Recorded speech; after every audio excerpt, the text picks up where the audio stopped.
Bonjour et voilà, nous sommes contents de nous retrouver pour partager ces merveilleux moments, partager ces meilleurs moments de connaissance et de nouveautés parce que comme Dieu nous a toujours conduits par des choses nouvelles, certainement il y aura toujours des choses nouvelles à apprendre et qui nous conforteront dans cette attente du Seigneur.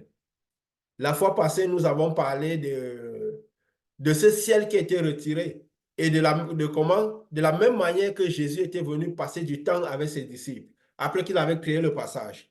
Parce qu'il avait créé le passage, mais cette fois-ci, le ciel est retiré. Il est venu passer du temps avec les disciples. Nous avons vu qu'il essayait de soumettre ses disciples à sa lumière, cette nouvelle lumière qu'il avait reçue. Parce que quand il était monté à la croix, il est arrivé jusqu'à Dieu. Il a reçu de la lumière supplémentaire, beaucoup plus de lumière. Parce que quand il était sur terre, nous l'avions dit, qu'il disait quoi? Le Père est plus grand que moi, donc le Père a plus de lumière que moi. Et quand il arrive au trône du Père, quand il est mort, il est monté trouver le Père, la place position du Père. Et il a dit, maintenant tout pouvoir m'a été donné, j'ai à disposition toute la puissance du Père. Donc, je peux manifester en lieu et place du Père. Et du coup, il est revenu de cette position-là, revoir les disciples, pour les soumettre à cette nouvelle lumière, afin que ils puissent être habitués à cette lumière, parce que la lumière qui viendrait entrer à l'intérieur d'eux, c'est une lumière qui viendrait du trône. Alors, il fallait une lumière qui serait capable de rentrer à l'intérieur des personnes, même si ces personnes ne sont pas suffisamment pures. Parce que, ayant la chair comme le premier homme, donc du coup, il fallait que leur corps puisse recevoir cette lumière. Cette lumière. Parce que, comme il avait été écrit de Jésus, que il créera le relèvement et l'abaissement de plusieurs. Donc, cette même lumière qui peut bénir, qui peut faire beaucoup de choses importantes, elle peut aussi détruire. Elle peut aussi détruire. De la même manière, comme nous parlons de cette lumière qui est en train de venir nous chercher, la même lumière qui va prendre tous ceux qui ont reçu le Saint-Esprit, c'est la même lumière qui va créer les catastrophes par la suite. Donc, il causera l'abaissement de plusieurs. Cette même lumière peut causer le relèvement de plusieurs. Et nous l'avons souvent dit dans nos enseignements, que vu que Dieu nous fait manifester cette lumière, il faut être attentif à l'exposer à tout le monde, même ceux qui n'ont aucune envie. Il faut que le processus soit bon. Parce qu'en même temps, cette lumière peut faire du bien, en même temps, elle peut faire du mal. Parce que quand cette lumière repose sur les gens, les démons savent quel type de lumière, ils commencent par suivre cette lumière. Donc, quand parfois on est à côté d'une lumière, alors cette même lumière qui peut faire du bien peut faire beaucoup de mal. Comme il disait, c'est Jésus, et Jésus n'a jamais voulu que sa lumière soit plutôt crée du dommage. Il était dit de lui qu'il avait dit quoi? Je suis la lumière du monde. Dieu s'est défini comme une lumière. Donc, cette lumière qui peut en même temps faire du bien peut créer du tort. Et comme il ne voulait pas que cette lumière crée du tort à ses disciples, il est revenu exposer cette lumière sur eux pour qu'ils puissent recevoir cela sans que cela leur crée des problèmes. Et justement, cela a été le cas. Ils ont reçu cette lumière. Et nous avons dit que de la même manière, parce que Dieu, Jésus a le même processus, quand le ciel sera retiré, cette lumière va arriver dans le monde d'abord. Et elle va demeurer de la même manière environ 40 jours, afin de recharger un peu tous ceux qui ont reçu le Saint-Esprit principalement, mais principalement, afin qu'ils puissent être préparés à cette lumière-là qui viendra les retirer. Donc, elle vient de manière progressive. Donc, elle est dans le monde. Et nous avons vu que le clou de cette, je veux dire quoi, de cette lumière qui sera partagée. Bien sûr, nous avons dit que le ciel était retiré depuis le 14 mars et nous avons dit comment. Et que le clou sera au 8 avril, quoi. Avec cette éclipse solaire où il y aura des changements de beaucoup d'énergie. Et nous avons parlé la fois passée comment Jésus est venu pour rétablir la relation entre tout le monde, que tout le monde puisse trouver le couloir qui mène jusqu'à lui. Et même les scientifiques ont reconnu qu'en ce moment, il y a un échange d'énergie, de beaucoup d'énergie dans le monde. Et quand parfois on dit qu'il y a échange d'énergie, de la même manière que nous avions dit, quand le ciel sera retiré, les gens croient que c'est cette couche bleue que nous avons autour de nous qui sera retirée. Quand il y a des échanges d'énergie, on va se dire qu'il y aura des éclairs qui vont partir, les gens vont voir de l'énergie comme ça. Non, l'énergie ne se voit pas comme ça. De toute façon, c'est quand les ampoules sont allumées qu'on sait qu'il y a eu transfert d'énergie. Quand nous recevons de la lumière, nous manifestons cette lumière. C'est au moment de manifester cette lumière que nous sentons que nous avons eu beaucoup plus de lumière. Comme quand nous avancions dans les anciens, nous disons chaque fois que nous grandissons, il y a de la lumière, Dieu nous met à disposition, nous grandissons en lumière, parce qu'en grandissant en connaissance, nous grandissons en lumière. Notre esprit s'étoffe mieux. Et justement, pendant les manifestations, nous remarquons qu'effectivement, nous grandissions en lumière. Il est vrai aussi que quand on est peut-être plus sensible à cette lumière, si on est peut-être plus posé, le cœur libre et tout, on peut être sensible à cette lumière qui arrive, à quand cette lumière nous recharge. Mais c'est seulement quand nous manifestons cette lumière que nous saurons que oui, nous sommes dans une condition différente. Quand Jésus venait se soumettre à ses disciples, il ne réalisait peut-être que pas qu'ils étaient en train de... que le fait qu'ils étaient en joie de le revoir, c'était la lumière qui rentrait. Parce que Jésus apportait la joie et la paix. Donc, c'était la lumière qui entrait en eux. Leur physicité se transformait. Leur intérieur se transformait pour pouvoir recevoir cette lumière qui est revenue au moment de la Pentecôte. Parce que les dispositions dans lesquelles cette lumière les a trouvées n'étaient plus les mêmes que quand Jésus était allé à la croix. Quand Jésus est allé à la croix, ils étaient plus, je vais dire quoi, le cœur était préoccupé, ils ne savaient pas ce qu'il était. Mais quand ils ont vu Jésus ressusciter, leur cœur était joyeux. Ils étaient dans une autre prédisposition à recevoir cette lumière-là. Cette lumière qui vient du ciel. Donc, de la même manière que quand cette lumière arrive et qu'elle, je vais dire quoi, elle nous recharge. Et même les scientifiques ont dit que ce 8 avril, il y aura un changement d'énergie. Parce que oui, c'est des gens qui ont l'esprit déjà aussi développé. Ils ont beaucoup de connaissances. Alors, ils comprennent beaucoup de choses. Et le fait, ce n'est pas seulement comprendre les choses, c'est comprendre tout ce qui tourne autour de cela.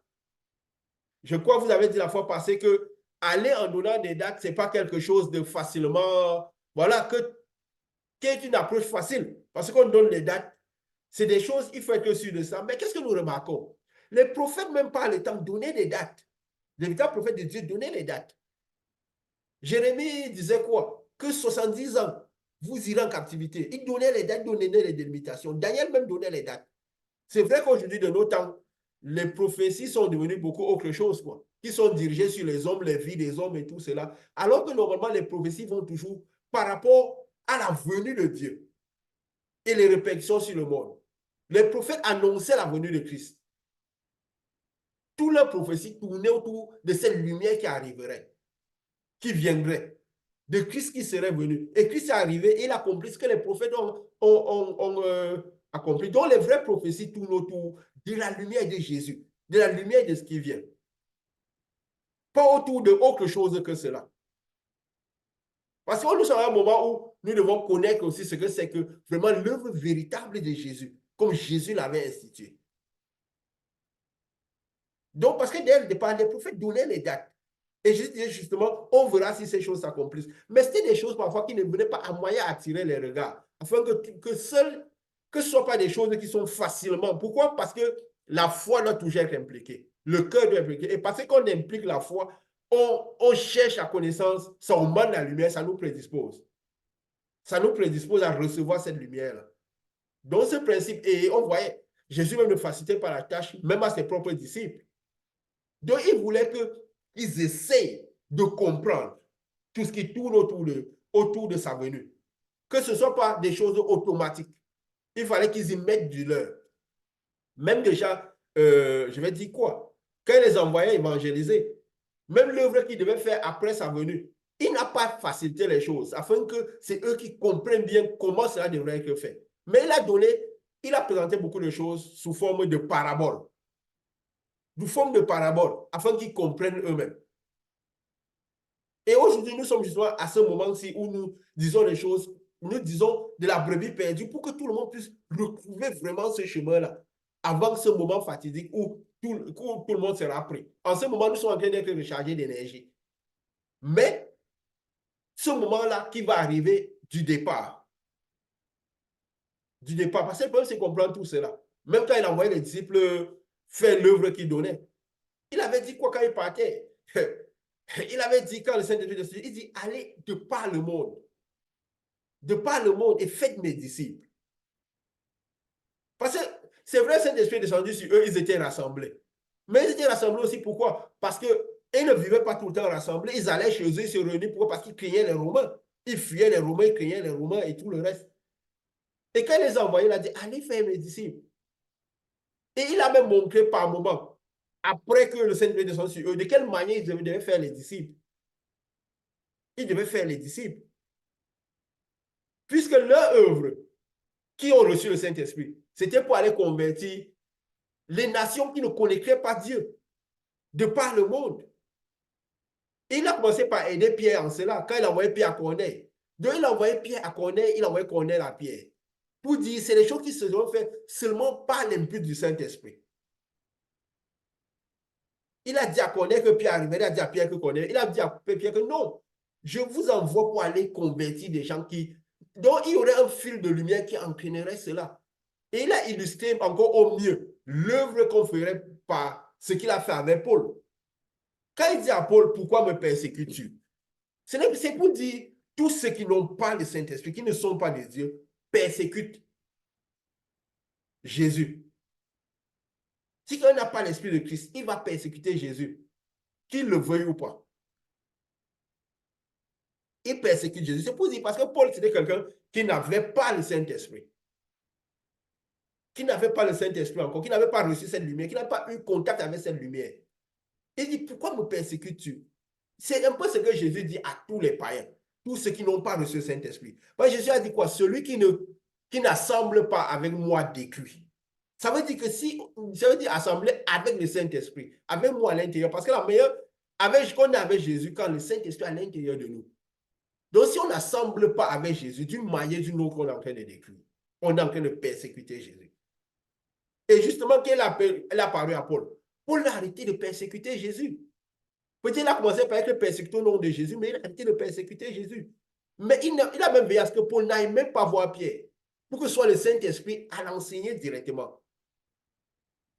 C'était ça l'œuvre véritable de Dieu, qui s'est conduit seulement par le Saint-Esprit. C'est quoi même ses disciples? Il les envoyait, quand ils les envoyaient manger, ils envoyaient 2 à 2. Ils ne les envoyaient jamais beaucoup dans les mesures ancrées. S'ils n'acceptent pas ce que les pieds partaient, n'allez pas créer des rassemblements. N'allez pas de maison en maison. N'allez pas de maison en maison. Et même quand ils envoyaient 2 à 2, il n'était pas plus que 2. Et lui-même, Jésus, c'est vrai qu'il avait 12 disciples de par le monde.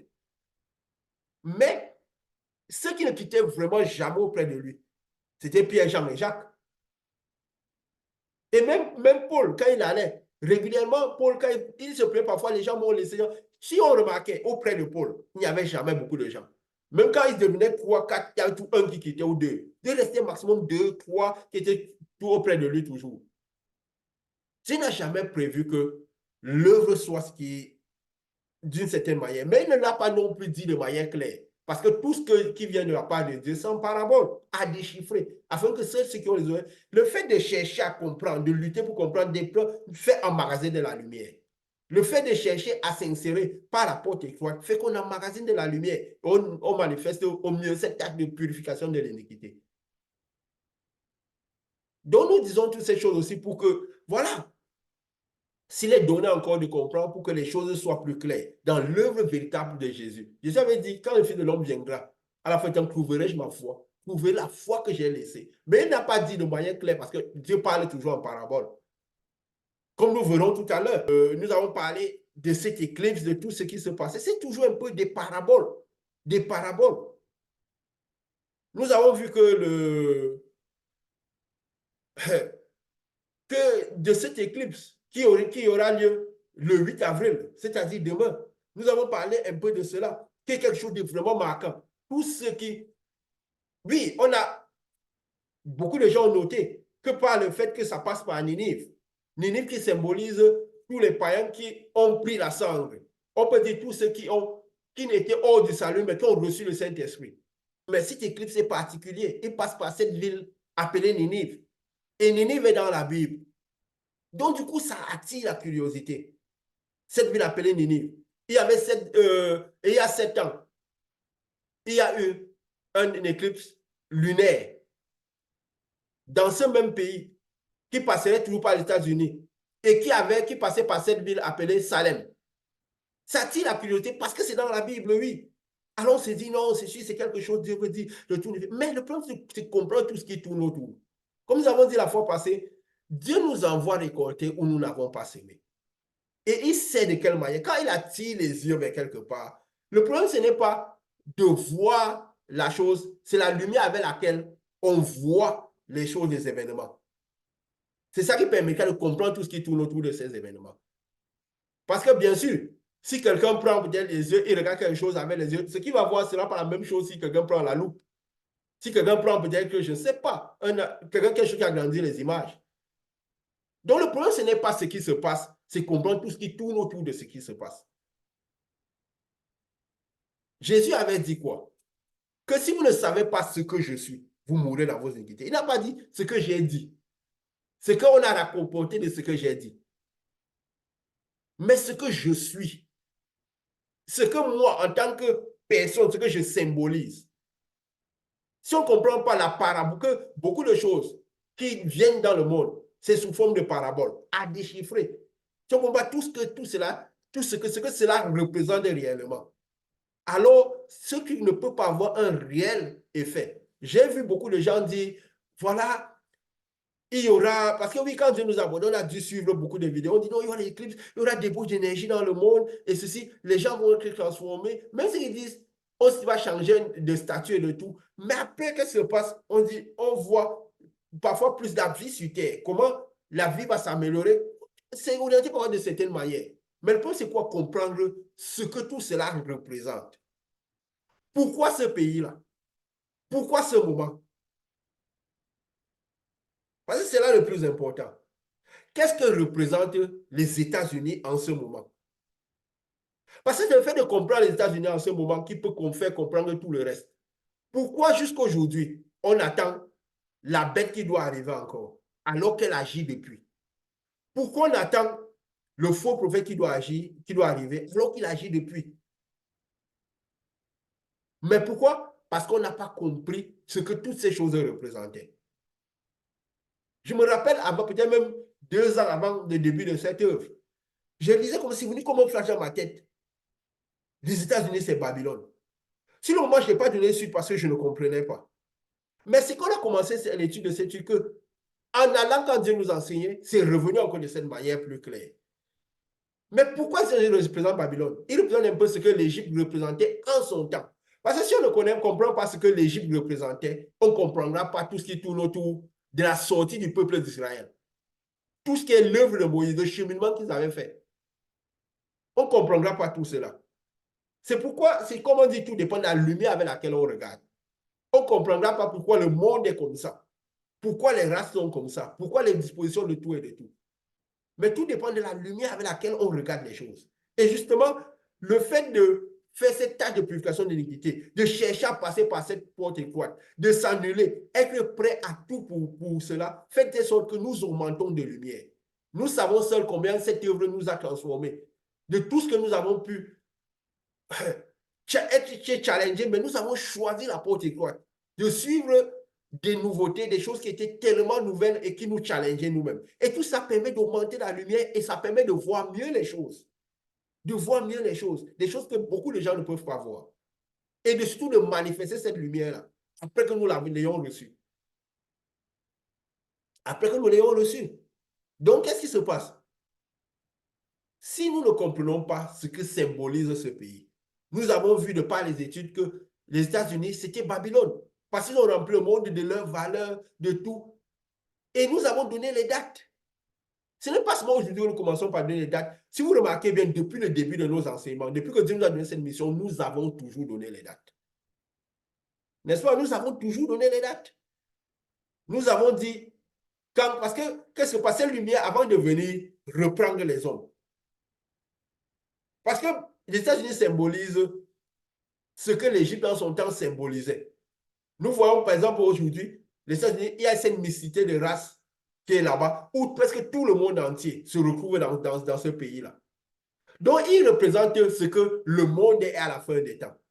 Donc, même c'est l'éclipse qui vient, cette éclipse lunaire, cette éclipse solaire, tout cela, c'est juste des paraboles pour représenter quelque chose qui va arriver dans tout le monde. Même par rapport qui se passe dans un pays particulier. Parce que ça a une signification particulière. Il représente ce que, c'est comme un échantillon de ce que peut être le monde en ce moment. De cette mixité-là. De ce que le malin, comment le malin a rendu le monde.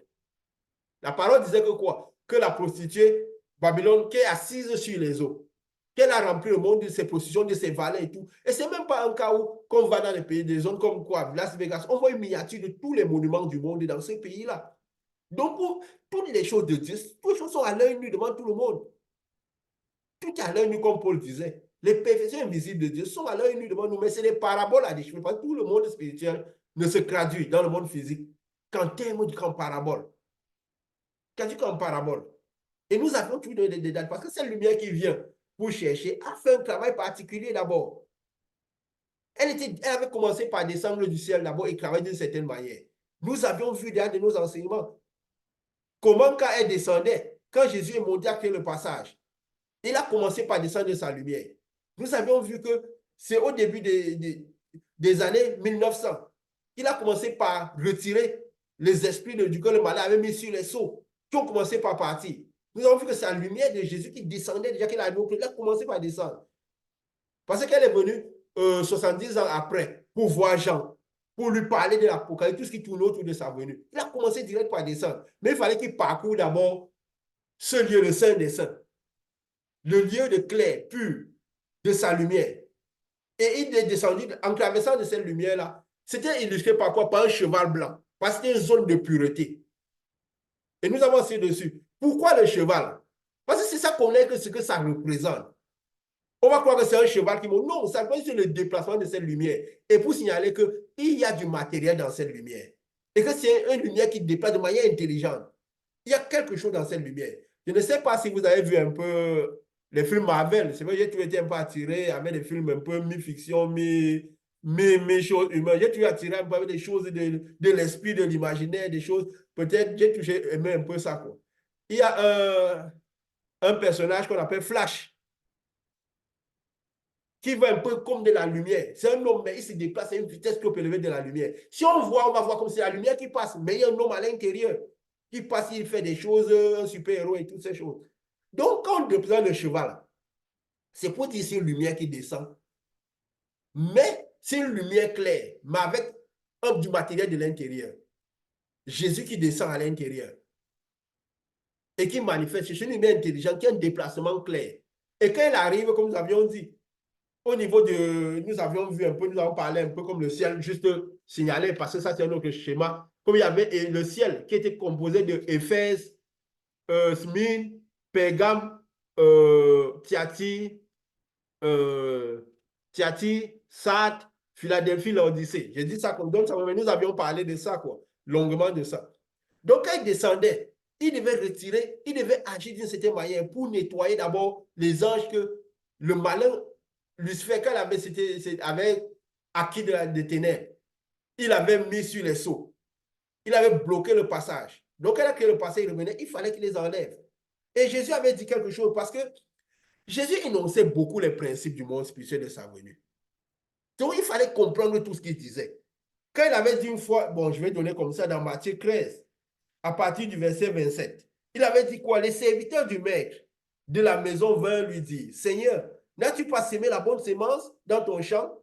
D'où vient donc qu'il y ait des livrets? D'où vient qu'il y a des livrets? Le champ, c'est quoi? Ça représente le ciel, avec les 7 dimensions du ciel. Parce qu'il faut aussi comprendre pourquoi, entre les deux éclipses, dans ce même pays, il y a 7 ans. C'est des symboles, des paraboles. Des paraboles. N'as-tu pas semé de livret? Il lui dit, il leur a répondu, c'est un ennemi qui a fait cela. Et les serviteurs lui disent, veux-tu que nous allons l'arracher? Il dit non, dit-il, de peur qu'en arrachant l'ivraie, vous ne déracinez en même temps le blé. Laissez croire ensemble l'un et l'autre jusqu'à la moisson. Je dirais au moissonnier, arrachez d'abord l'ivraie avant d'arracher le blé. Arrachez d'abord l'ivraie et liez-la en gerbe pour la brûler, parce que ça sera lié pour la brûler. Mais amasser le blé dans mon grenier. Donc, c'est l'ivraie qui devrait d'abord être arraché avant de pouvoir arracher le blé. De quoi il parlait? Il parlait de ce qui se passerait pendant sa venue. Qu'il commencerait par descendre du ciel. Comment les choses se passeraient? C'est de la lumière. Tout le monde, c'est lumière contre ténèbres. Jésus a dit quoi? Je suis la lumière du monde. Donc, voyez-moi en tant que lumière. Et nous voyons en tant que lumière. qui a du matériel qui est lui-même. Comme nous, par exemple. Oui, nous, on voit nos corps, mais nous sommes d'abord lumière avant d'être corps. C'est pourquoi les gens qui viennent et qui nous voient comme lumière, qui espèrent de cette lumière, reçoivent de cette lumière. C'est pourquoi la lumière peut être manifestée. Jésus avait dit quoi? Si vous recevez un prophète en tant que prophète, vous recevez la récompense du prophète. Donc, ce qui fait que, et nous savons ça dans nos opérations, quand quelqu'un vient, il reconnaît comme étant lumière. Je veux de cette lumière. Je veux recevoir cette lumière. Jésus dit, je suis la lumière du monde. Il n'a pas dit, je suis un homme qui porte, je suis la lumière du monde. Donc, pour il éclairait. Et nous avons dit, nous recevrons de Jésus ou d'un homme qui a Jésus selon le degré que nous avons vu cette personne. Si nous voyons cette personne comme étant une personne, un homme de Dieu qui va venir faire ci, nous recevrons cette dimension-là. Mais si nous recevons quelqu'un comme étant lumière, nous recevrons la dimension de lumière. Et nous avons vu. Les gens qui viennent quand c'est comment, je suis malade, j'ai de telles choses. Non, je le connais. Ils viennent comme chercher la partie spirituelle de la personne. Et ils reçoivent de cette lumière. Mais à la dimension de comment il a vu la lumière. De comment il a vu la lumière. Il a dit quoi? Arracher d'abord l'ivraie. Donc c'est l'ivraie qui a été d'abord arraché avant que le blé ne soit arraché. Dans le champ de Dieu, qui représente quoi? Le ciel. Peut-être il faudrait que j'en parle un peu avant de continuer à expliquer bien cette devenue. Quand on parle partout dans le monde, quand les choses de Dieu, les choses qu'on passe aussi à Dieu, qu'on parle de 7, le chiffre 7, le 7 représente toujours un peu la perfection. Non, je vais dire la perfection, mais un lieu au-delà du chiffre, au-delà du nombre, ça représente une période de présence permanente de Dieu. De présence permanente de Dieu. Et le chiffre 40 représente un lieu de non-présence de Dieu ou de présence de la lumière de Dieu qui est de passage. Et nous avons dit, dans le monde spirituel, 7, 70 et tout, c'est la même chose. Quand on parlait de 70 ans, de 7 ans, de tout, c'est la même chose. C'est juste un symbole, ça représente la même chose. Quand on parlait de 40 ans, 400 ans, 4 jours, c'est la même chose. C'est pourquoi on pouvait voir peut-être qu'en Égypte, quand le peuple était en 400 ans, c'était un lieu de non-présence de Dieu. Et que quand il y a la présence de Dieu, c'est Dieu juste de passage. Ce n'est pas un lieu où Dieu reste en permanence. Quand on voit peut-être quand Moïse passait 40 ans dans le désert, c'est la lumière qui traversait le désert pour aller dans un certain endroit. Ce n'est pas la lumière qui restait dans le désert. C'est donc quand on parle symbole de 40 ans. Donc c'est la lumière qui traverse. Même quand Jésus est venu pendant 40 jours voir ses disciples, il faisait quoi? Il venait, il apparaissait, il repartait. Il apparaissait, il le voyait, il ne le voyait, il ne voyait pas. Donc la présence de Dieu n'est pas permanente dans les 40 jours. Et Dieu veut qu'on vive dans les 7 jours. Dans le lieu de permanence, je peux dire ça, les 7 dimensions du ciel. C'est pourquoi le chandelier était dans le temple. Nous avions montré un exemple, un schéma où le chandelier était là dans les 7 dimensions. Il avait demandé les dimensions étaient faites par quoi? Éphèse, Smyrne, Pergame, Thyatire, Sardes, Philadelphie, l'Odyssée. Qui sont les 7 niveaux de puissance? Nous, les 7 niveaux de puissance de tout ce qui serait citoyen du royaume des cieux, qui serait dans le ciel. Parce que le ciel, c'est un endroit où Dieu a prévu. C'est aussi ça qu'on appelle le livre de la vie. De tous ceux qui ont reçu la vie. Ils sont là dans le livre de la vie. Donc, ils ont cette vie-là, qu'ils ont reçu cette vie par le Saint-Esprit qu'ils ont reçu. Donc, et quand ils reçoivent ce Saint-Esprit, c'est différents niveaux de puissance, des talents spirituels à développer. Donc, ils sont dans ces différents niveaux-là. Ils sont appelés à augmenter les niveaux selon ce qu'il leur donnait. Mais selon ce qu'ils sont déjà, ils sont déjà à la base dans des différents niveaux particuliers. Et selon ce que cette lumière-là veut travailler en eux. Alors donc, ces chiffres 7, c'est les zones de présence de cette lumière. Et Dieu avait justement mis le temple, le lieu saint. Justement, c'est ce qu'il appelait le lieu saint, le ciel. Le saint des saints, c'est au-dessus, où nous irons vivre. La perfection suprême.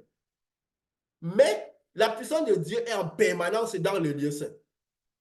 Il faut aller puiser la puissance dans le Saint des Saints, mais que ça reste en permanence dans le lieu saint pour se manifester. Et c'est pourquoi Dieu n'avait pas prévu qu'on soit dans le lieu saint, dans ce qu'on peut appeler le temple, sans le Saint-Esprit. C'était prévu qu'on le soit, que ceux qui n'ont pas le Saint-Esprit soient sur les parvis. Et Dieu avait demandé quoi Dieu avait demandé quoi à Jean? Ne mesure pas les parvis, ça te donne aux nations. Donc c'est l'endroit où sont tous ceux qui n'ont pas le Saint-Esprit. Dans le temple, il n'était pas prévu qu'on soit dans un temple. Si temple, il fallait créer le temple sans le Saint-Esprit. Dans l'œuvre véritable de Dieu, ce n'était pas prévu. Qu'une personne ancrée dans le temple, s'il a le Saint-Esprit. S'il fallait reconstruire le temple comme il était prévu. Parce que c'était pour Israël. Tous ceux qui sont Israël par l'Esprit qui ont reçu le Saint-Esprit. Donc, c'est le lieu de présence permanente de l'Esprit. Le lieu de présence permanente du Saint-Esprit. Et qu'est-ce que je vais dire? C'est le lieu de présence permanente du Saint-Esprit.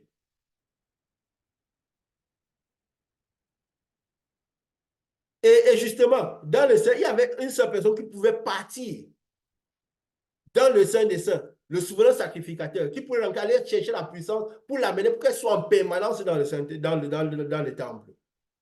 Pour que les gens en en permanence. Donc, on parlait de secte. C'est un lieu de présence permanente de Dieu, qui doit agir de manière permanente.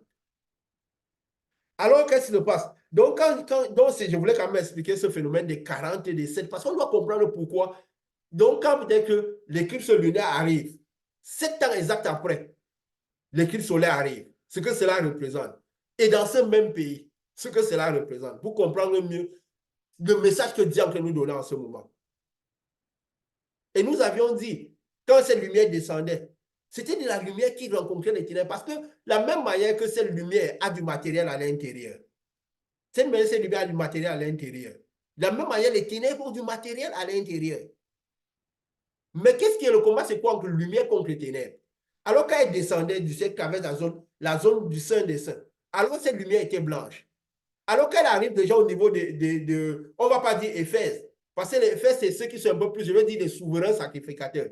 Ceux que leur premier amour, c'est Dieu. Ceux qui auraient cette faculté de traverser pour pouvoir aller dans le Saint des Saints et descendre. On disait que sur ceux-là, le malin ne peut pas avoir d'effet sur eux. Quel qu'en soit ce qu'il apporte. Quand cette lumière traverse la zone du Saint des Saints, elle rencontre la première couche des ténèbres. Nous avions dit qu'il avait disposé ces démons, c'est la zone de Smyrne d'abord, Pergame et surtout Thyatire. Donc, quand cette lumière arrivait, affronter les ténèbres qui étaient, commencer par affronter les ténèbres qui étaient à Smyrne, et Jésus l'a dit à Jean, qu'il montrait ce qui c'était. Parce que la zone de Smyrne et Pergame, c'est aussi là où restent les prophètes. Les prophètes. Et c'est pourquoi, justement, c'est la zone où le malin avait mis la plupart de ces ténèbres, concentré la plupart de ses disciples de ces ténèbres, qui ont du matériel dedans. Donc, c'est quand il descendait, la lumière commençait, tout le cheval pour montrer que c'était un déplacement combattre la lumière ténèbres. La lumière commençait par devenir roux. Donc, contact des ténèbres, elle commençait par devenir roux. Après qu'elle est passée à la zone de Pergame, où il y avait alors le maximum de ténèbres, là où il disait, tu es sur le trône de Satan, là, le trône de Satan même. Quand il parlait dans les églises, les lettres là, que c'est là où il y avait le trône de Satan. La lumière est devenue totalement noire, parce que là où il y avait le combat extrêmement que la lumière, les ténèbres. Après, quand la lumière vainquait les ténèbres, elle devenait de plus en plus claire. Mais en devenant claire, elle est d'abord devenue rouge au niveau de Thyatire. Et après qu'elle a vaincu, elle est descendue maintenant. Et c'est là où on dit, les malins qu'elle a vaincus, ils ont été expulsés du ciel. Ils sont descendus animés d'une grande colère. Et nous avons mis les dates. Nous avons toujours mis les dates. Parce que les hommes de Dieu, les prophètes mettent toujours les dates. Ils n'ont pas peur. Noé disait, il va arriver. Dans tel moment, ça va arriver. Et ça arrive. Parfois, on ne cherche pas à savoir si les gens y croient ou pas. Parce que nous savons comment Dieu nous donne les messages et comment Dieu fait accomplir ces dates-là, ces choses. Alors, nous avons dit que c'est au début des années 1900 que la connaissance est arrivée parce que, oui, c'était des anges de Satan, ils avaient l'arbre de la connaissance du bien et du mal et tout, mais il y avait la connaissance. Alors, ils ont manqué la connaissance sur terre qu'ils ont chuté. Déjà qu'ils ont chuté, descendus, animés d'une grande colère, ils ont directement créé une première guerre mondiale. Quand les premiers ceux de Smith ont commencé par descendre. Après, encore, ils ont créé la deuxième guerre mondiale. Il y a encore beaucoup plus de morts. Il y avait combien? Dizaines de milliers de millions de morts en la première guerre en 14-18. Après, il y a eu près de 50 millions de morts plus tard. Donc, ils sont descendus quand ceux les démons qui étaient dans la zone de Pergame sont descendus, ou la zone de ténèbres pures. Qu'il y a la deuxième guerre mondiale. Après, ceux qui étaient vers Thyatire, où il y avait Jézabel, ils sont descendus et on a vu comment Il a légalisé directement en 1945, après les 2 guerres là, ils ont commencé par légaliser le rôle de la femme. Donc, c'était en fait pour que Jézabel agisse au maximum. Et justement, après, on a dit dans les 1975, quand le malin était descendu, il a expulsé le ciel. Parce que là, c'est quoi? C'est l'ivraie que la lumière chassait dans les champs. Parce qu'il a dit arracher d'abord l'ivraie. Quand il dit arracher, c'est quoi? C'est que Jésus est lié à ses disciples. Il ne se déplace jamais sans ses disciples. Donc, quand la lumière de Jésus descend, ça descend aussi quand il dit Michel combattit. Parce que ce n'est pas Jésus, lui, combat le Satan. Les anges de Jésus combattent les anges de Satan. C'est niveau. Donc, pour que les anges de Michel et les autres puissent combattre les anges de Satan, il faut que Satan soit lié. Sinon, il ne pourrait pas. Donc, quand il dit aller lier, ça veut dire que lui, il s'occupe de Satan et les anges, c'est une lumière qui descend avec beaucoup de matériel. C'est la même manière que quand nous recevons le Saint-Esprit, nous sommes d'une manière liée à Jésus. Il se déplace aussi avec notre esprit. Notre esprit est lié à lui. Et quand on est conscient de cela, on va vivre cette dimension de lumière en sachant quand Jésus agit en nous. La relation sera beaucoup plus fluide. On comprendra mieux le spirituel. Alors, donc, quand ils ont été chassés, c'est l'ivraie qui est en train de chasser dans le champ de Dieu. Le champ de Dieu, c'est quoi? C'est le ciel, où il y a sa sémence, sa bonne herbe, la bonne sémence, qui est ce qui reçoit le Saint-Esprit. Mais il avait mis l'ivraie partout dans le champ. Donc, c'est pourquoi il a arraché l'ivraie. Il a envoyé l'ivraie sur terre. L'ivraie est venu créer le désordre. Mais l'ivraie était arrachée pour être lié. Il a dit pour être brûlé plus tard. Ils sont descendus animés d'une grande colère. Ils ont créé ce qu'ils ont créé. Et quand il a créé toutes ces choses, il a donc commencé par créer son organisation, ses structures, pour créer ces ténèbres sur terre. Pourquoi? Pour conquérir l'agneau qui descendrait. Il a créé, comme on a dit, le G7, le dragon qui est venu là. Quand les gens disent c'est au bord de la mer. Donc, c'est que c'est cette lumière-là ces ténèbres qui sont venues sur terre, il a inspiré le G7 en 1975. Après, il a créé l'image de la bête qui est le BRICS. Après, qui était animé par le faux prophète de la Chine. Et nous avons vu ça. On avait parlé de dragon rouge. Nous disons ça parce que nous sommes en fin de temps pour que, bon, les vrais perdus, que ça puisse toujours lever, tout moment, parce qu'on est un moment très critique. Le dragon était rouge. On a vu justement que le faux prophète de la Chine, qui faisait des prodiges économiques, des prodiges, qui faisait des gratte-ciel, qui est cette lumière que Jean croyait qu'il faisait descendre le feu du ciel. Parce qu'il voyait des choses incroyables. Et nous avons expliqué cela. Donc, nous brossons seulement comme ça pour expliquer comment l'ivraie a d'abord été enlevé, le travail de l'ivraie, pour arriver à ces éclipses-là. Donc, et nous voyons bien justement le faux prophète qui est la Chine, qui prophétise, qui envoie ses valeurs, qui est en train de faire des choses extraordinaires. Et nous voyons justement quoi? Il est de la même couleur que la couleur dominante, c'est la même que le dragon, le rouge. Et que nous avons expliqué, nous avons parlé de ça. Nous disons justement, nous avons des enseignements de ça. Ceux qui veulent connaître iront écouter cela. C'est en ligne. Donc, et le rouge, et le symbole de la Chine, c'est quoi? C'est le dragon. Qui veut dire que c'est toujours le dragon qui est derrière cela. Derrière l'image de la bête de BRICS qui est animé par la Chine, qui est le géant des BRICS. Pourquoi le BRICS, c'est quoi? C'est toujours amené à créer une couche de ténèbres sur Terre pour conquérir l'agneau, pour conquérir cet agneau qui descend, cette lumière qui descend. Et c'est justement cette lumière-là qui est descendue. Et quand il a nettoyé comme ça, il a expulsé les cieux comme ça. Il a expulsé justement les cieux. Donc, il a enlevé l'ivraie. Et maintenant, quand il enlève l'ivraie, mais de quelle manière il récolte le blé? Pour récolter le blé, il faut d'abord venir nettoyer le champ. Il a enlevé l'ivraie. Maintenant, il n'y a plus l'ivraie sur le ciel. Mais vous se dire, c'est quelque chose d'abstrait. C'est quelque chose, ce n'est pas un ciel palpable touché à la main. Donc, c'est quelque chose de l'état de l'esprit humain. Quand nous recevons le Saint-Esprit, c'est dans notre esprit que le Saint-Esprit vient. C'est qui développe notre esprit. Nous appartenons à une certaine dimension. Donc, c'est quelque chose de l'état de l'esprit humain, de l'âme, de potentialité de l'âme. Parce que ce n'est pas la chair. Le futur, ce n'est pas la chair. Et si chair, on aura d'autres corps célestes. Parce que dans l'esprit, il y a les eaux qui ont été séparées des eaux du dessous et des eaux du dessous. Donc, de la même manière qu'une terre était sortie des eaux du dessous, la terre où nous sommes, il y a une terre qui sortira des eaux du dessus. Une terre qui aura des corps spirituels, des corps célestes, comme Paul l'avait dit. Donc, ce qui fait quoi? Donc, il faut maintenant récolter le blé. Et il y a une manière de récolter le blé.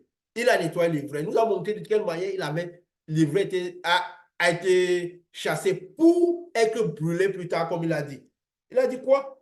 Arracher d'abord l'ivraie et lier la en gerbe pour la brûler. Passer ça sera pour la brûler. Ensuite, amasser le blé dans le grenier. Donc, amasser toutes ces lumières qui vont venir amasser le blé. Et cette lumière-là qui vient toujours maintenant pour amasser le blé. Elle a nettoyé, elle a arraché l'ivraie.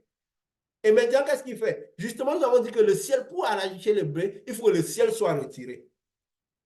Pour que le blé sorte. Pour que ceux qui ont le Saint-Esprit sortent du champ. De Dieu. Du ciel. Mais il faut que ce ciel soit retiré. Puisqu'on enlève le blé du champ.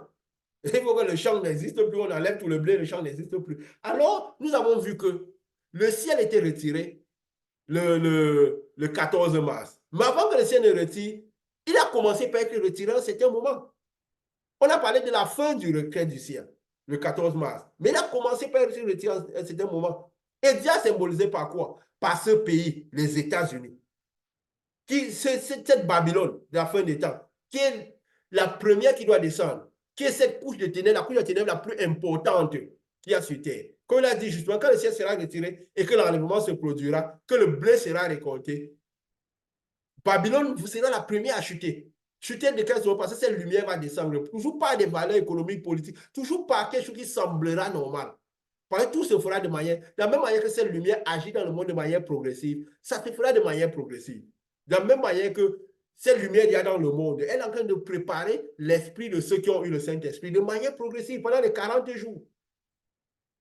Mais ce requête du ciel a eu un début. Ce début, c'est justement quand? En 2017.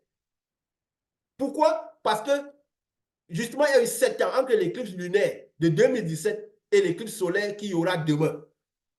Donc de 2017 à 2024. Et quand on parle de 7, le chiffre 7, ça a toujours créé au ciel.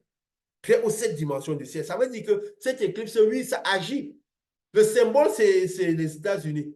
Mais c'est d'abord pour le ciel. Les Ninivites. C'est pourquoi ça passe, ça passe parmi les 7 états appelés Ninive.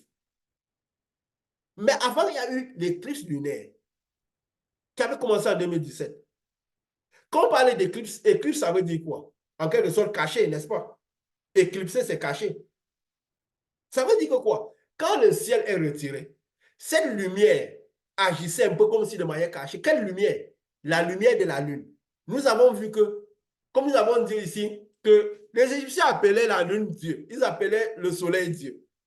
Dieu est venu rétablir, restaurer l'alliance entre les pères et les enfants pour qu'ils comprennent entre la nature et Dieu, entre la science et tout, pour qu'ils sachent que dans tout ce qu'ils disent, il y a un fond de vérité, mais il y a un couloir qui amène à Dieu. Un couloir où il y a le doigt de Dieu. Et nous avons appelé ici, nous avons dit ici quoi? Que le soleil symbolisait Lucifer, l'ange de lumière, cette grande lumière. Les deux luminaires que Dieu avait créés dans le ciel. Il y avait le soleil qui était Lucifer et la lune qui symbolisait Yeshua. Qui étaient les deux fils de Dieu, le fils aîné et le fils cadet. Mais le fils aîné devait être assujetti au fils cadet. Le soleil devait être assujetti à la lune. Alors, qu'est-ce qui se passe? En 2017, cette lune-là, sa lumière agissait de manière cachée, de manière éclipsée. Elle commençait par vous devoir agir de manière claire. Ça a été représenté par l'éclipse lunaire. Parce que jusqu'à ce moment, le monde était sous l'emprise du malin. Du soleil qui est devenu Satan. De Lucifer qui est devenu Satan. C'est lui qui le monde était sous l'emprise du malin. Donc, bien qu'il agissait, bien que des gens recevaient le Saint-Esprit, ils avaient comme un canal de lumière sur eux qui les reliait au ciel. Ils étaient sous l'emprise du malin. Le malin agit sur l'emprise. Et même aussi, même sur ceux-mêmes qui reçoivent le ciel. Déjà même, quand Dieu disait à ceux de Thyatire, que jusqu'à ceux de Thyatire, c'est des fesses qu'il envoyait vers le peuple et tout, tous ceux qui sont dans les temples et tout. Donc, ça veut dire qu'à un moment, le malin, même l'emprise du malin pourrait même toucher le ciel. Ceux qui sont dans le Saint-Esprit, il agirait même sur eux, il pourrait agir sur eux. Et justement, Dieu avait dit quoi? Quand vous verrez les esprits remplis dans les temples, quand vous verrez les esprits, un lieu où il ne doit pas être, Parce on a dit ça de plusieurs manières, aller sur les physiques de la terre et tout ça. Là. Quand il disait que quand vous verrez l'abomination, Dieu ne doit pas être. Ça veut dire que l'abomination, c'est quoi? C'est le Satan, les esprits. Dans les lieux, il ne doit pas être. Et dans les temples, seuls ceux qui ont le Saint-Esprit doivent être dans les temples. Et ceux qui ont le Saint-Esprit ne sont pas censés avoir les démons à l'intérieur.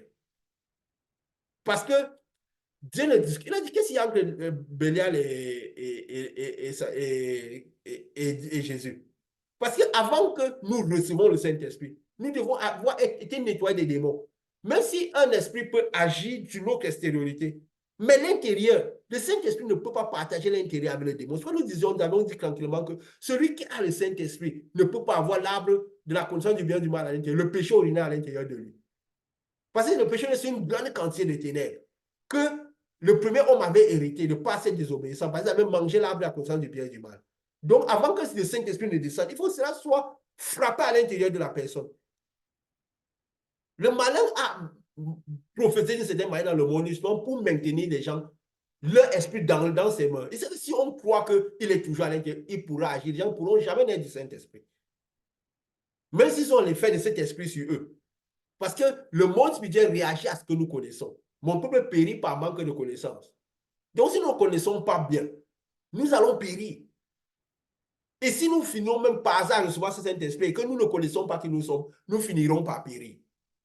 C'est une histoire du temps. Nous serons comme les cieux de Laodicée, que Dieu expulsera, qui seront expulsés des cieux.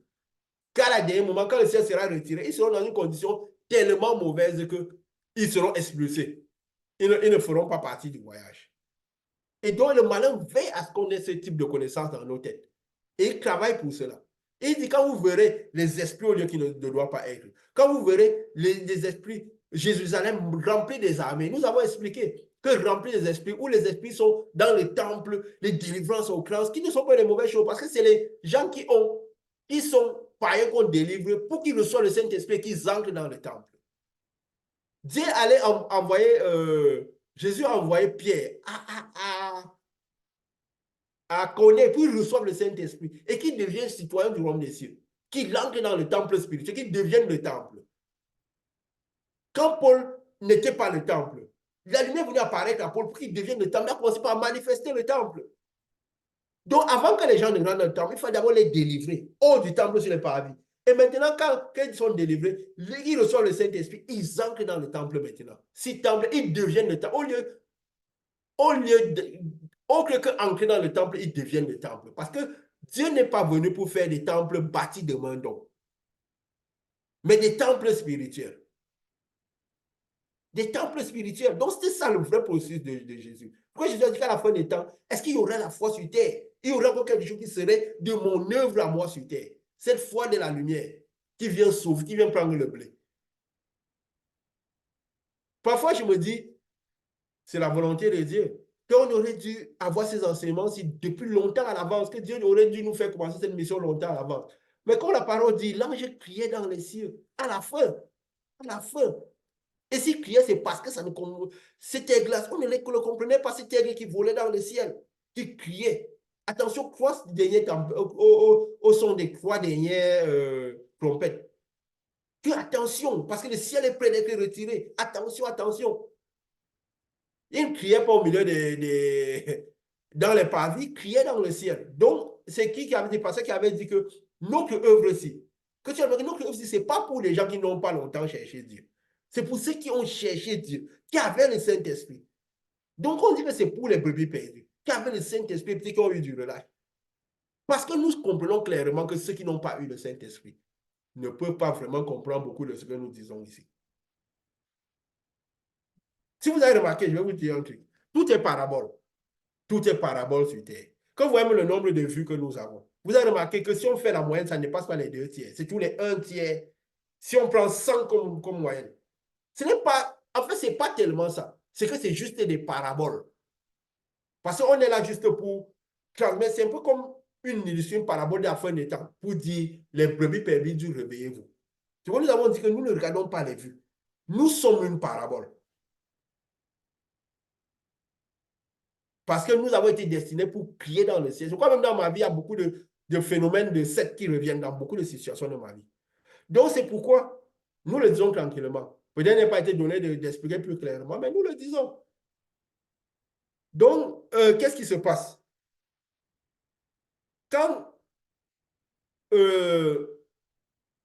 nous espérons que voilà, que cette œuvre, ce n'est pas une œuvre qui est destinée à ceux qui n'ont pas cherché Dieu longtemps, qui ont cherché Dieu, qui ne trouvaient pas le chemin et qui peuvent comprendre, parce que ce n'est pas des choses faciles à comprendre pour tous. Parce que le monde professe totalement différent. Il a dit qu'il ne nous amènerait pas des choses nouvelles, des qui ne sont jamais dit. Et c'est ce qui a été le cas. La manière dont nous les disons, personne, ça ne se dit pas. Si nous l'avions dit dès le départ et que ça allait différemment, ça allait différent, on aurait dit oui. Mais cela a été dit avant même que ça ne commence et ça a été le cas. Réunion sur réunion, semaine après semaine. Et nous sommes bientôt à la 100e réunion, qui est symbolique aussi, comme je l'ai dit, du siècle présent. On voit comment toutes les dates s'emboîtent. C'est pourquoi nous nous avons préoccupé de qui regarde comment, par contre, parce que nous savons que nous sommes juste un symbole. Nous sommes juste, il faut regarder ce que cette œuvre est, au-delà de ce qui se dit et tout ça. Ça symbolise aussi sur 100, plus ou moins la proportion de ceux qui pourront y arriver. Parfois le 1/3, plus ou moins. C'est des symboles. Donc, c'est pour les brebis perdues. Et comme nous disions, quand ça a commencé maintenant, le début du recret du ciel, en 2017,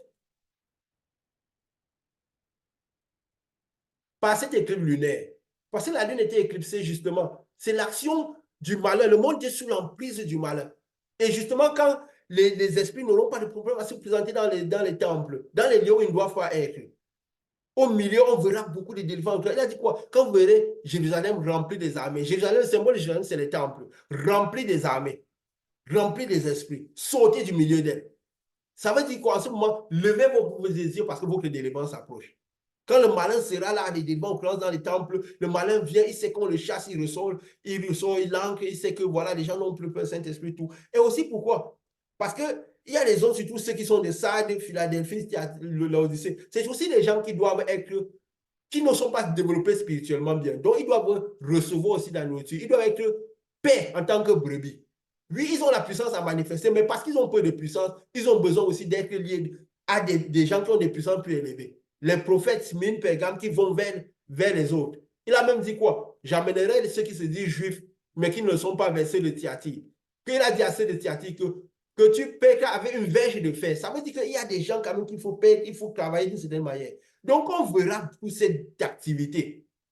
Sachez que la délivrance approche. Et la même délivrance, c'est la même lumière qui vient pour sauver les personnes, pour retirer le blé. C'est la même qui détruira l'ivraie. C'est la même qui détruira l'ivraie. Qui brûlera l'ivraie. Et donc, qu'est-ce qui se passe? Et nous avons donc justement vu qu'en 2017, l'éclipse lunaire. Donc, ça veut dire que le monde est sous l'emprise du malin, sous l'emprise du soleil, qui devient Lucifer, qui devient de Satan.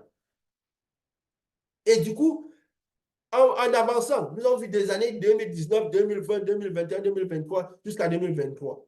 Donc, c'est cette éclipse-là, et ça, c'est symbolisé maintenant en 2024, par l'éclipse solaire. Ça veut dire quoi? Que le soleil maintenant est éclipsé. Et ça devient aussi cette symbolique que Jésus avait parlé. Que le soleil devient ténèbres. Parce qu'il se présente de comme il est exactement. De manière comme il est exactement. La lune devient comme du sang.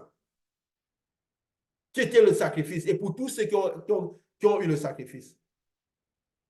Qui ont eu le sacrifice. Donc, et c'est ça qui est symbolisé par l'éclipse de 2024. Où l'autre premier qui était l'éclipse luminaire, où la lune était cachée jusque-là. Et c'est le symbole du fait que la lune agissait de manière cachée. À travers ceux qui ont le Saint-Esprit, mais pas de manière ouverte.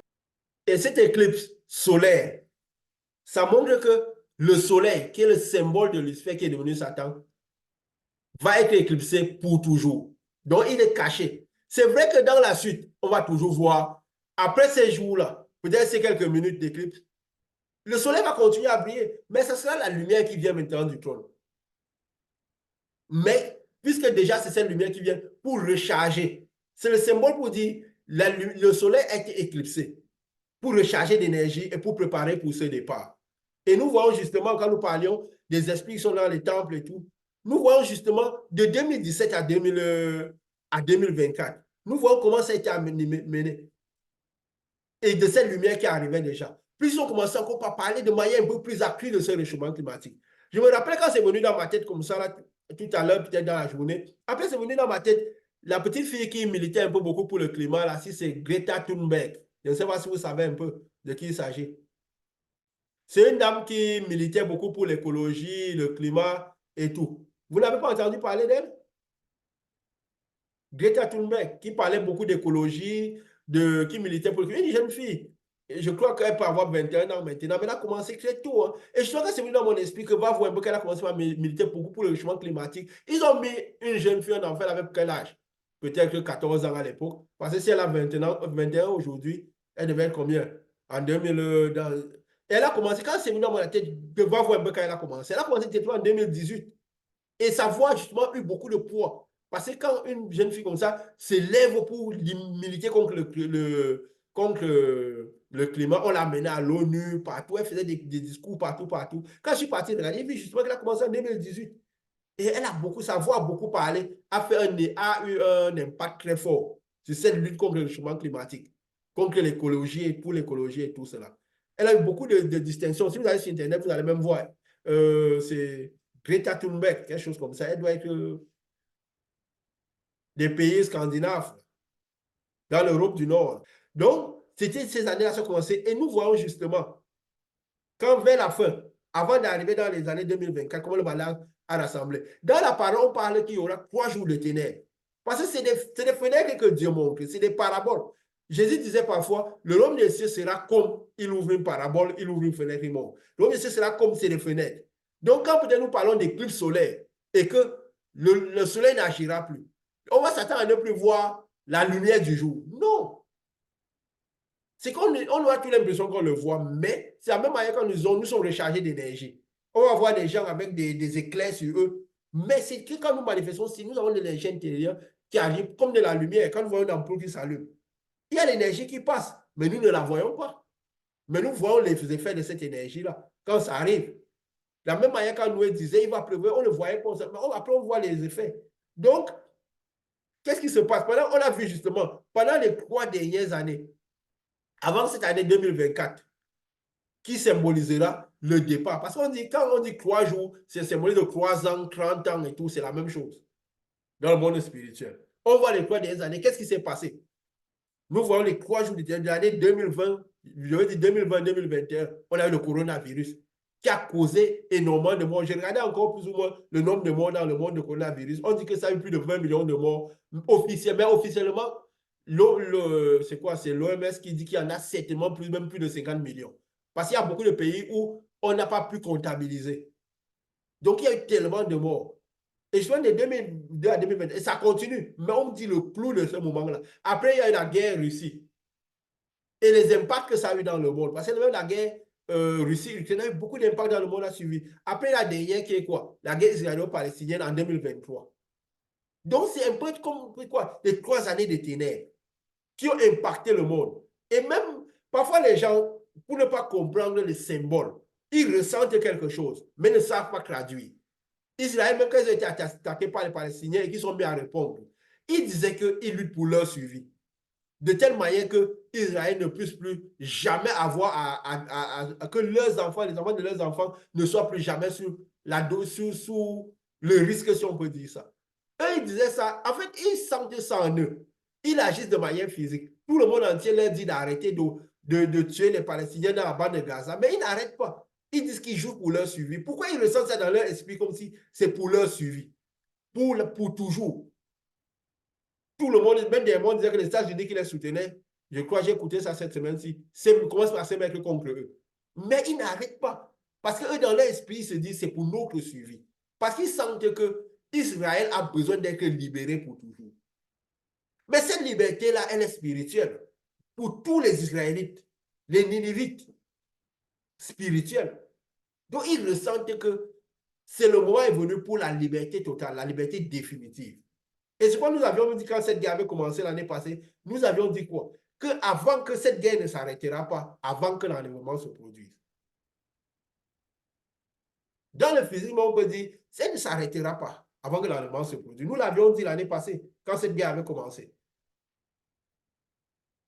Qu'elle continuera, même si l'enlèvement se produira par plein de cette guerre-là se fera. Donc, c'est juste des symboles. C'est juste des symboles.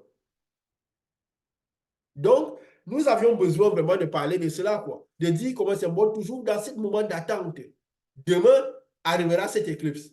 Déjà, nous avons vu, comme nous avons dit depuis, on a commencé par être rechargé. Et moi, je l'ai beaucoup senti des fois. Comme je le disais souvent, j'avais découvert, parce que les choses de l'espoir découvrent comme ça, que parfois, c'est comme si des moments. Et je m'étais posé la question que, parce qu'on découvre, on se dit, mais combien nous viennent ces nouveautés, combien nous viennent ces enseignements, ces choses nouvelles comme ça. Parfois, je sentais, par moments, je sentais comme si on me versait de la cendre sur la tête, des braises. Après, je me grattais la tête parce que ça chatouillait un peu. Alors, je me suis dit, après un moment que j'avais ce phénomène qui arrivait, je me suis dit, ah, peut-être que c'est comme ça que me viennent les informations.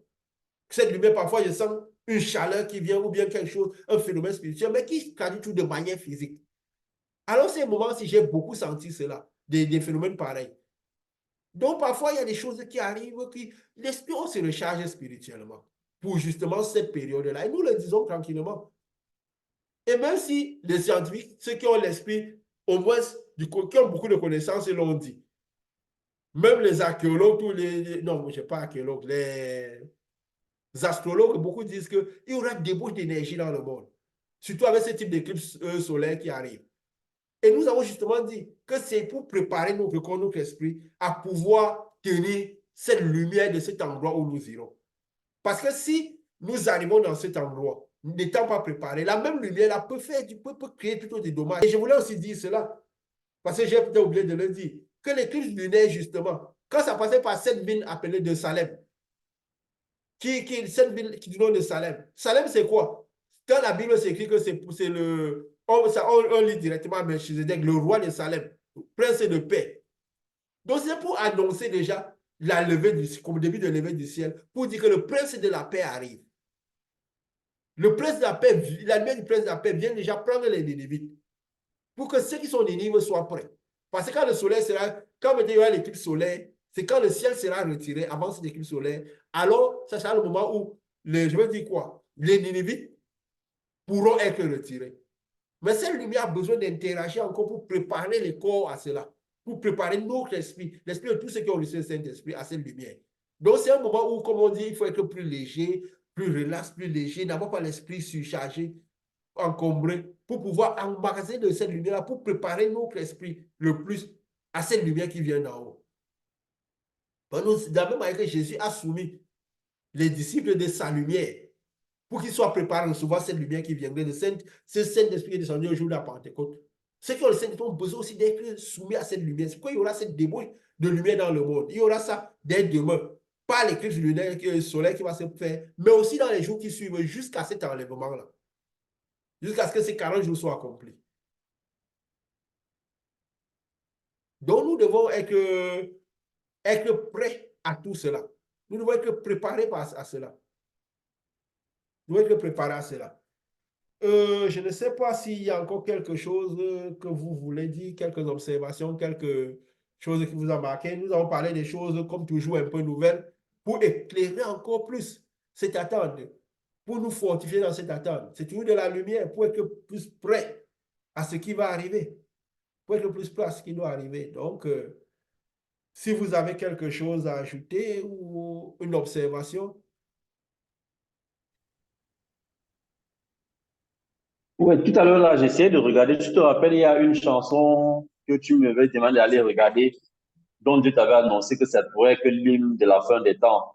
Oui, Et puis, j'étais intrigué dans la journée de regarder quand est-ce que la chanson a été produite. Donc, j'ai vu qu'elle était produite en 2019, quelques temps avant que Corona ne commence. Donc, ça m'a oui, quand même marqué. C'est quelque chose qui m'a quand même intrigué de dire que, bon, si quelque chose comme ça, c'est pour dire qu'il y a des connexions, il y a des messages, il y a des révélations qui se font toujours dans le monde. Il faut, si on a l'œil bien ouvert, si on a on a capté le bon message, on peut comprendre, voir les liens qu'il y a entre ces choses. Donc, ça m'a un peu marqué tout à l'heure et c'est pourquoi je voulais juste en parler comme ça pour dire que les oui. choses se font. Oui, et toute chose arrive sous forme de parabole à déchiffrer.